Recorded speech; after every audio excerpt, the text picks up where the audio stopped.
Chapter 19. And Saul spake to Jonathan his son, and to all his servants, that they should kill David. But Jonathan Saul's son delighted much in David. And Jonathan told David, saying, Saul my father seeketh to kill thee. Now therefore, I pray thee, take heed to thyself until the morning, and abide in a secret place, and hide thyself. And I will go out and stand beside my father in the field where thou art, and I will commune with my father of thee, and what I see, that I will tell thee.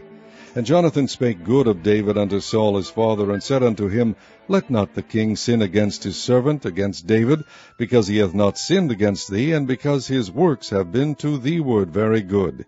For he did put his life in his hand, and slew the Philistine, and the Lord wrought a great salvation for all Israel. Thou sawest it, and didst rejoice.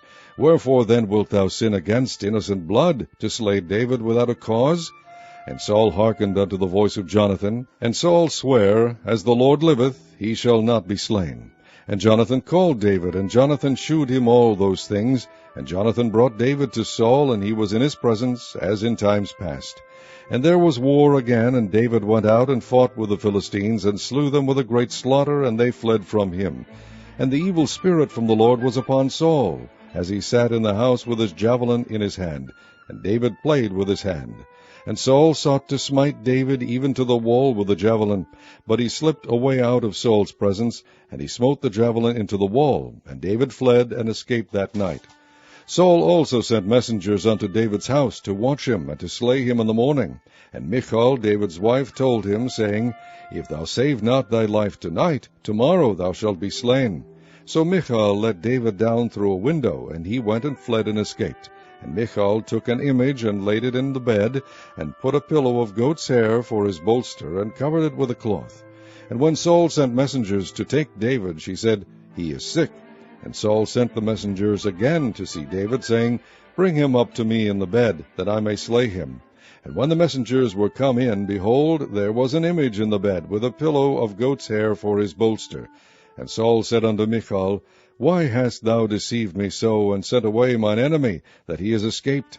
And Michal answered Saul, He said unto me, Let me go, why should I kill thee? So David fled and escaped, and came to Samuel to Ramah, and told him all that Saul had done to him. And he and Samuel went and dwelt in Naioth. And it was told Saul, saying, Behold, David is at Naioth in Ramah.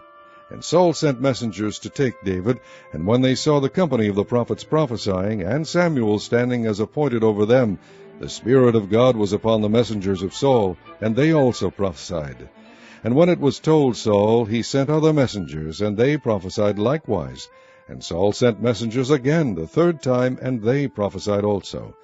Then went he also to Ramah, and came to a great well that is in Sechu.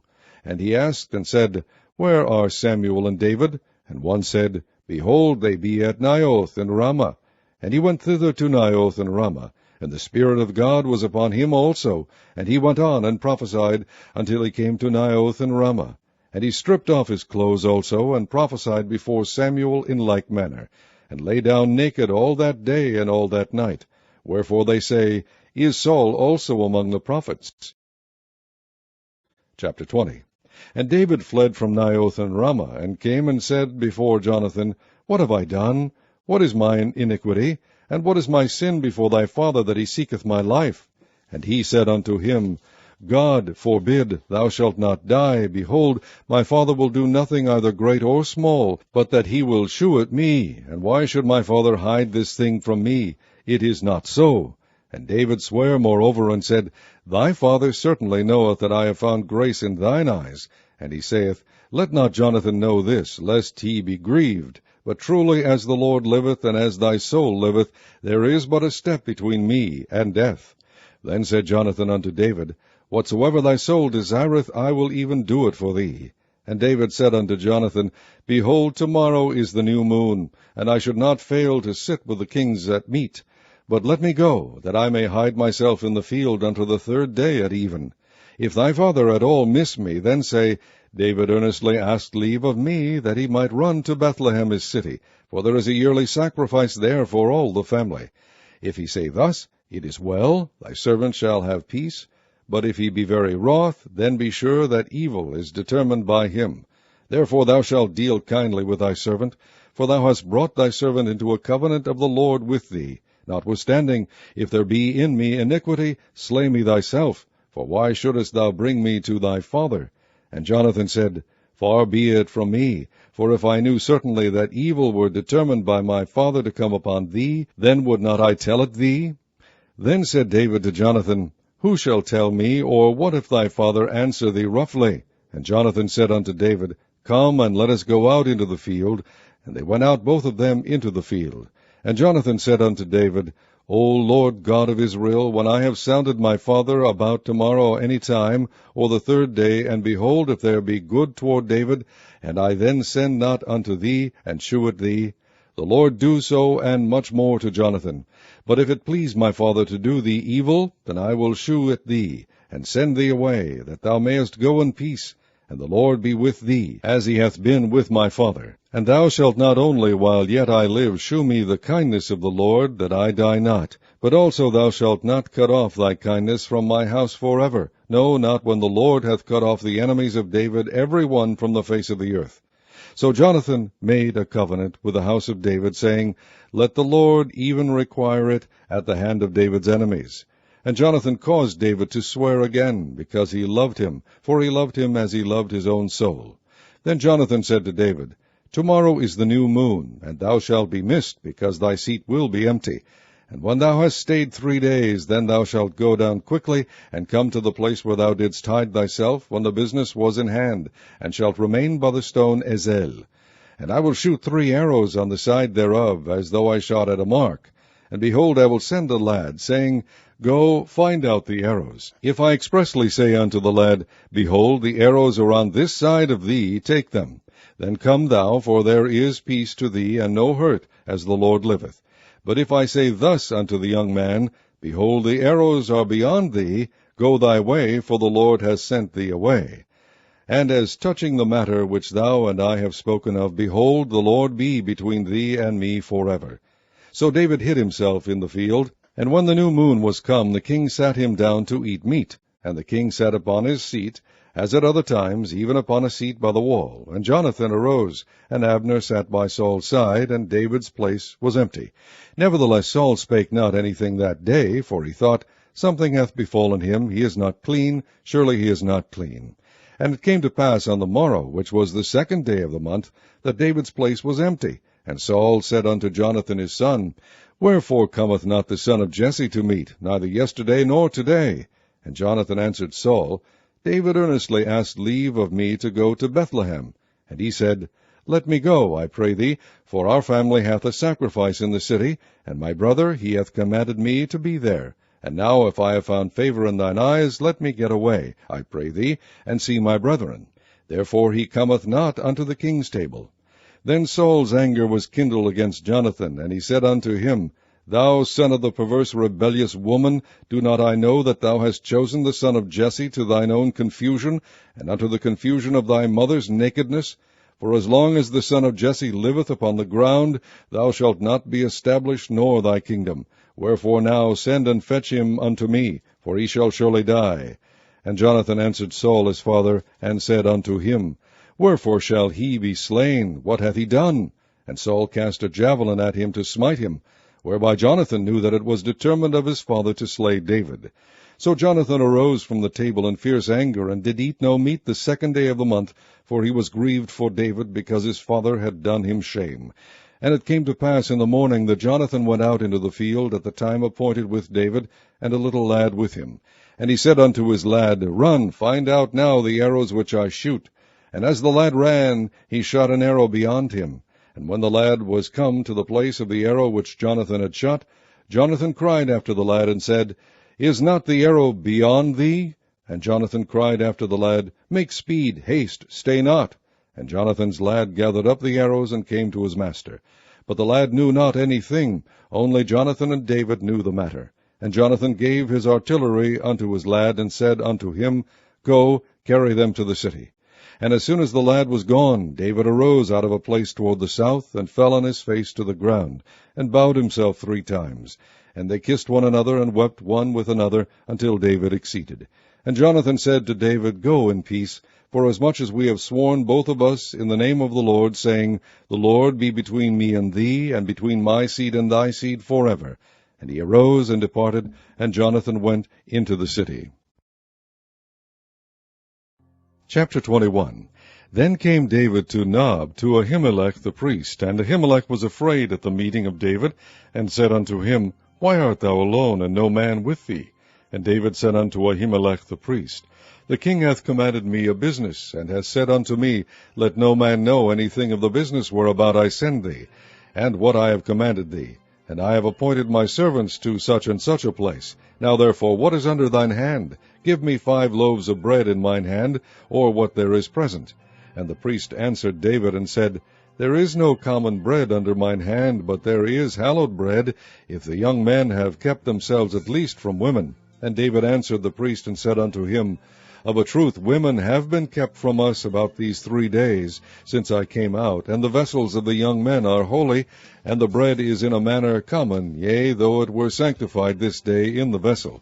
So the priest gave him hallowed bread, for there was no bread there but the shewbread that was taken from before the Lord, to put hot bread in the day when it was taken away.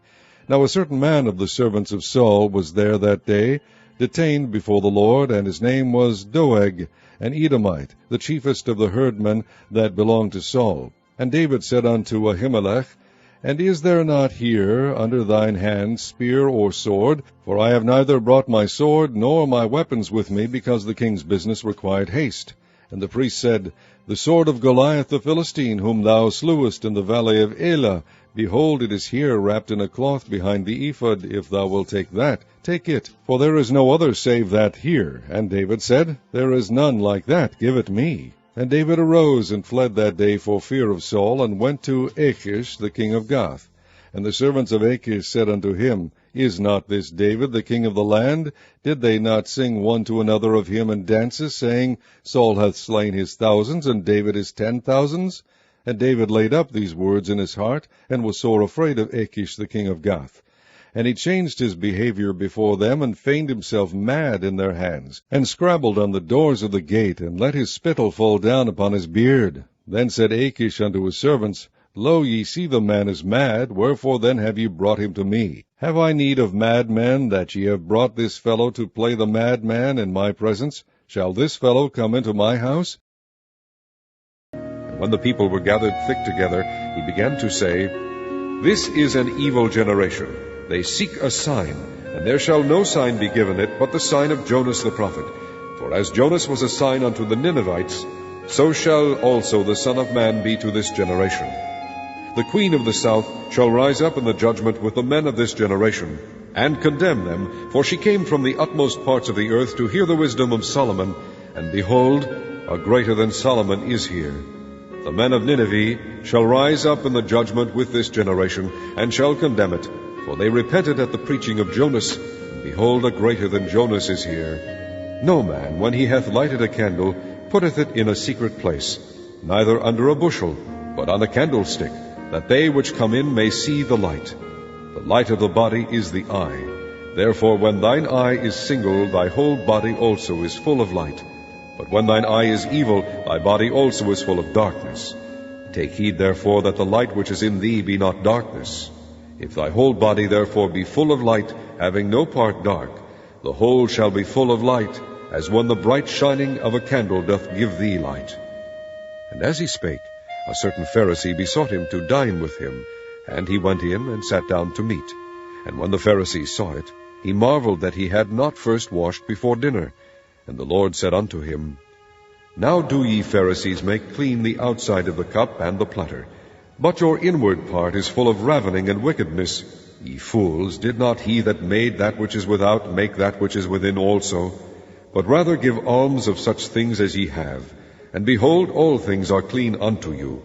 But woe unto you, Pharisees, for ye tithe mint and rue and all manner of herbs, and pass over judgment and the love of God. These ought ye to have done, and not to leave the other undone. Woe unto you, Pharisees, for ye love the uppermost seats in the synagogues, and greetings in the markets. Woe unto you, scribes and Pharisees, hypocrites! For ye are as graves which appear not, and the men that walk over them are not aware of them. Then answered one of the lawyers, and said unto him, Master, thus saying thou reproachest us also. And he said, Woe unto you also, ye lawyers, for ye laid men with burdens grievous to be borne, and ye yourselves touch not the burdens with one of your fingers. Woe unto you, for ye build the sepulchres of the prophets, and your fathers killed them. Truly ye bear witness that ye allow the deeds of your fathers, for they indeed killed them, and ye build their sepulchres. Therefore also said the wisdom of God, I will send them prophets and apostles, and some of them they shall slay and persecute, that the blood of all the prophets, which was shed from the foundation of the world, may be required of this generation. From the blood of Abel unto the blood of Zacharias, which perished between the altar and the temple, verily I say unto you, it shall be required of this generation. Woe unto you, lawyers, for ye have taken away the key of knowledge. Ye entered not in yourselves, and them that were entering in ye hindered. And as he said these things unto them, the scribes and the Pharisees began to urge him vehemently, and to provoke him to speak of many things, laying wait for him, and seeking to catch something out of his mouth, that they might accuse him.